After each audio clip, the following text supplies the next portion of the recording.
Magandang hapon, sir. Sa video na ito, tatalakayin ko ang tatlong napili kong mga mahalagang legal Latin maxims na madalas ay ginagamit sa batas at sa mga proseso ng korte.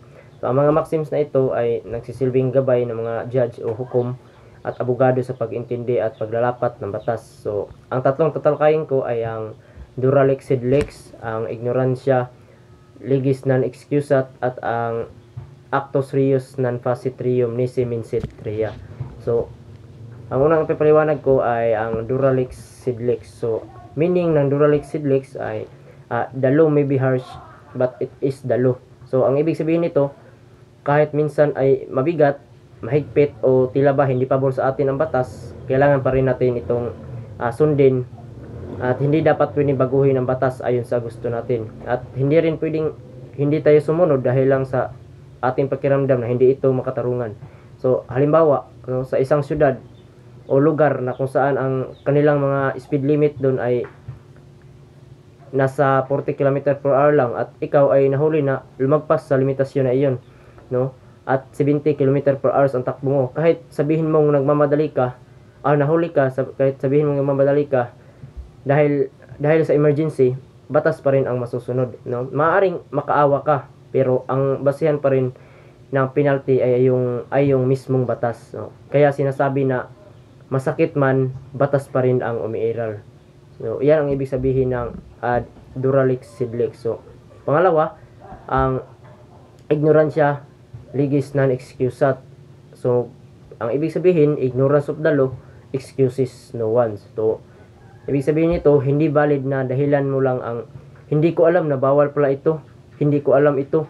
So, sa batas, inaasahan na alam ng bawat mga tao or mga mamamayan ang mga basic na mga batas dito sa na umiiral o kung ano man ang mga nagawang mga batas ng ating gobyerno, lalo na yung mga batas na karaniwang ipinatupad sa pang-araw-araw. So, example, o halimbawa, kung nagtatapon ka ng basura sa lugar na bawal pala, tapos nahuli ka at sinabi mong, ay, hindi ko po alam sir, pasensya na po, hindi ko po alam na bawal pala.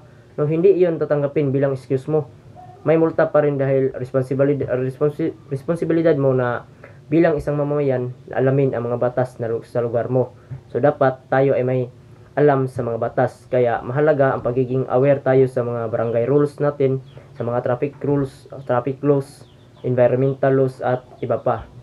So, iyon ang ignorancia legis non excusas.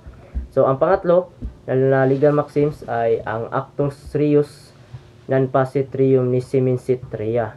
Meaning, an act does not make a person guilty unless the mind is also guilty. So, ang ibig sabihin na ang isang krimen hindi sapat na may nagawang act o kilos lang.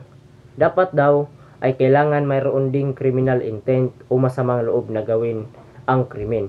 So, ibig sabihin ng actus reus ang mismong kilos isang tao. Ang mens rea ay ang masamang intensyon. So, example, kung may nabangga kang tao dahil nag-slide ang gulong mo, no, kay sa dahilan na umuulan at basa ang kalsada, wala ka naman talagang intensyon na mabangga yun, no? Hindi agad so sa ganong sitwasyon hindi ka agad makukonsider na kriminal kasi walang mens rea o masamang intensyon. Pero kung may intensyon ka, tulad ng sadyang pangbangga o pang manakit, no, pang mamatay yung tao, doon ka nagiging criminally liable o may criminal liability ka dahil kompleto na ang dalawang elemento, which is ang actus reus at ang mens rea. So, ang maxim na ito ay isa sa mga dahilan kung bakit mahalaga ang investigasyon para malaman kung aksidente ba o may intensyon ba sa pangyayari. So, yun na po sir ang aking napili at maraming salamat sa pakikinig.